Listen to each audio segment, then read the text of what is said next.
जो हमारे प्रदेश अध्यक्ष माननीय महेंद्र भट्ट जी की अध्यक्षता में प्रदेश कार्य समिति बैठक चल रही है, उसमें पूरी कार्य समिति के द्वारा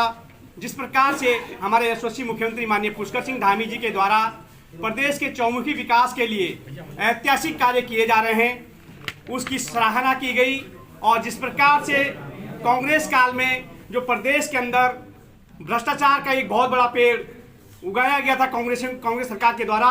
उसको जड़ से समाप्त करने का जो काम आदरणीय मुख्यमंत्री जी कर रहे हैं, उसके लिए पूरे कार्य समिति के द्वारा माननीय मुख्यमंत्री जी का धन्यवाद पारित किया गया। और इस अवसर पर आज हमारे यहाँ पर प्रदेश अध्यक्ष जी उपस्थित हैं, माननीय महेंद्र भट्ट जी, और हमारे यशस्वी मुख्यमंत्री माननीय पुष्कर सिंह धामी जी उपस्थित हैं। जो अभी तक हमारी प्रदेश कार्य समिति की बैठक में जो चर्चाएं हुई, जिस प्रकार से सरकार को संगठन के द्वारा जो अपने सुझाव दिए गए, माननीय नमस्कार, आप सभी का स्वागत है। और प्रदेश कार्यकारिणी की बैठक बहुत ही, मैं कहूँ, उत्साहपूर्ण माहौल में सभी के अंदर जोश है। पूरे प्रांत भर के कार्यकर्ता, हमारे पदाधिकारी यहाँ पहुँचे हैं और उन्होंने, सभी लोगों ने अपनी अपनी भावनाएं, जो जनता की अपेक्षाएं हैं, उसको पूरा करने के लिए जो भी सुझाव आए हैं, जिस प्रकार के विचार आए हैं, हम प्रतिबद्ध होकर सरकार के रूप में उन सभी कामों को आगे बढ़ाएंगे जो हमारे कार्यकर्ताओं के माध्यम से आम जनता की भावनाएं आई हैं। प्रदेश के विकास और जन कल्याण के लिए जो पार्टी के सुझाव हैं, वो निश्चित रूप से हम सभी लोगों को ऊर्जा देने वाले हैं, हम सभी लोगों के अंदर एक उत्साह भरने वाले हैं। डबल इंजन की सरकार सभी प्रकार की जो विकास की परियोजनाएं हैं, उन पर निरंतरता से काम कर रही है। चाहे वो आज ऑल वेदर रोडें हों, चाहे ऋषिकेश कर्णप्रयाग रेल लाइन हो, या हमारे नई हवाई अड्डों का विस्तार हो, या बद्रीनाथ धाम का मास्टर प्लान हो, या केदारनाथ पुनर्निर्माण की बात हो। इसके साथ साथ जो रोपवे का निर्माण तेज गति से हो रहा है, चाहे वो आज हेमकुंड साहब जाने वाला रोपवे हो या गौरीकुंड से केदारनाथ जाने वाला हो, उन सभी पर तेजी से काम हो रहा है और उत्तराखंड राज्य तेजी से आगे बढ़ रहा है। पिछले दिनों जो जोशीमठ की आपदा आई है, उसमें हमारे सभी प्रतिनिधियों ने हर संभव जो सरकार और हमारी संगठन के द्वारा काम किया गया है, सभी लोगों ने उन प्रयासों को बेहतर बताया है, उन प्रयासों को अच्छा बताया है। और उस पर हमारा संकल्प है कि हम हर प्रकार से जोशीमठ शहर, जो हमारा एक पौराणिक शहर भी है, एक पर्यटन का केंद्र भी है, सांस्कृतिक केंद्र भी है और सामरिक रूप से अत्यंत ही महत्वपूर्ण है, तो उस जोशीमठ शहर को बचाने के लिए हम हर संभव प्रयास कर रहे हैं। हाँ, जरूर है कि ये बात आज कार्य समिति के माध्यम से भी आई है कि कतिपय कुछ लोगों ने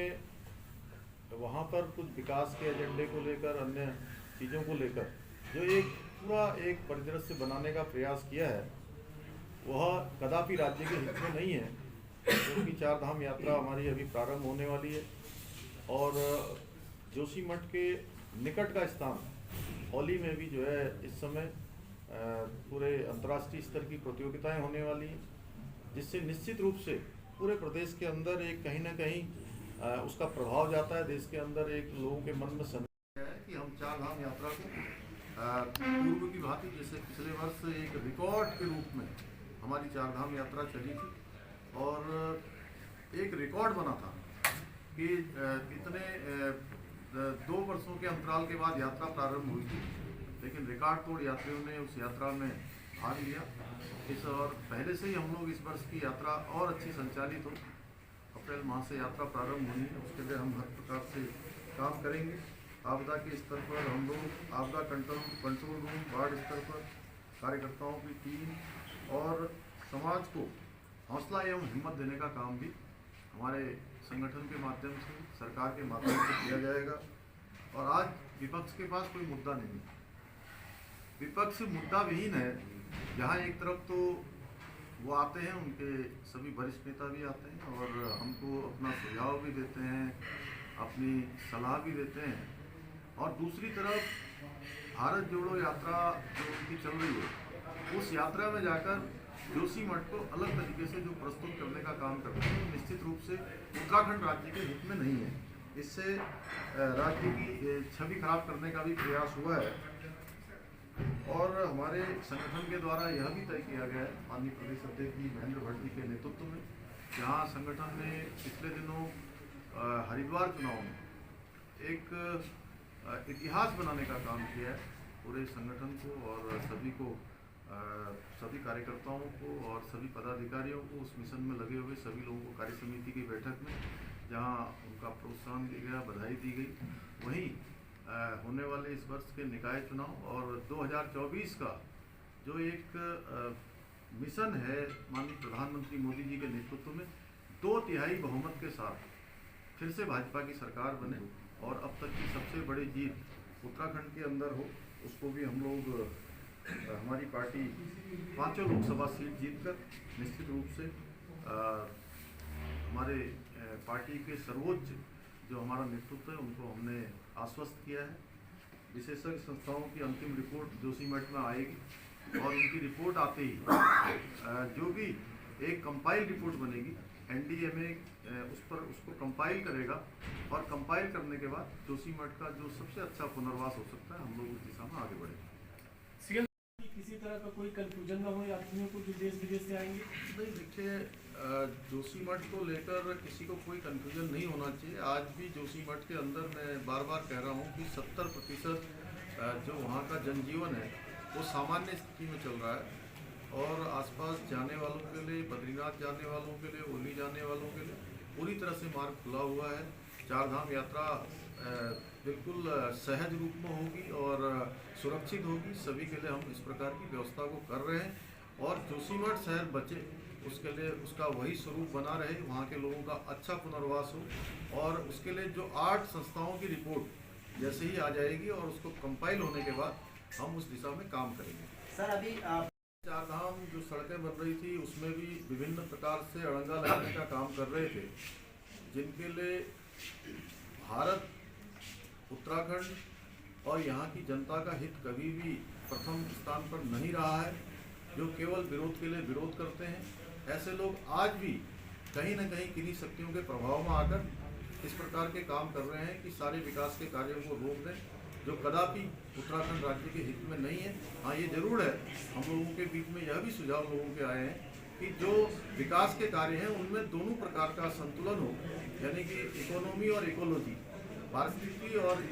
आर्थिकी, दोनों का ध्यान में रखते हुए हम आगे की योजनाओं पर काम कर रहे हैं और करेंगे, ये हमारा संकल्प है। लेकिन ये प्रदेश के हित में भी नहीं है और देश हित में भी नहीं है। जो किस प्रकार के लोग जिनके बारे में माननीय अध्यक्ष जी ने चर्चा की है, वो ऐसे लोग हैं जिन्होंने हमेशा जो है केवल विरोध के लिए विरोध की राजनीति की। मुख्यमंत्री जी, उनके हम लोग चाहते हैं कि सारे लोग इस समय में राजनीति न करें, ये राजनीति का समय। देखिए, जो लोग धारा 370 हटाने का विरोध करते थे और जिनके कारण से कश्मीर में एक ऐसा परिदृश्य पैदा हो गया, एक ऐसा परिदृश्य बन गया कि देश के अंदर, एक ही देश के अंदर 2 विधान यानी कि 2 संविधान, 2 प्रधान और 2 निशान चलते थे और वो कहते थे कि धारा 370 समाप्त होने से कुछ नहीं होने वाला है। ये आज वहाँ पर दिखाई दे रहा है, जिस प्रकार का अमन है, जिस प्रकार की शांति है, जिस प्रकार की कानून व्यवस्था है। और राहुल गांधी भी वहाँ जाकर अपनी यात्रा समाप्त कर रहे हैं अमन, चैन और शांति से। तो इससे बड़ा प्रत्यक्षम किम प्रमाणम कि मोदी जी के नेतृत्व में धारा 370 जो हटाई गई है वो ऐतिहासिक कदम है उस कश्मीर को बचाने के लिए, जहाँ देश के 40,000 से भी ज़्यादा लोग शहीद हो गए, जिन्होंने अपनी शहादत दे दी। वो कश्मीर आज इस बात की ठीक प्रकार से पूरे देश को एक तरह से मैं कहूँ कि एक उदाहरण देने का काम कर रहा है कि जो धारा 370 हटाई गई है वो वास्तव में ऐतिहासिक है।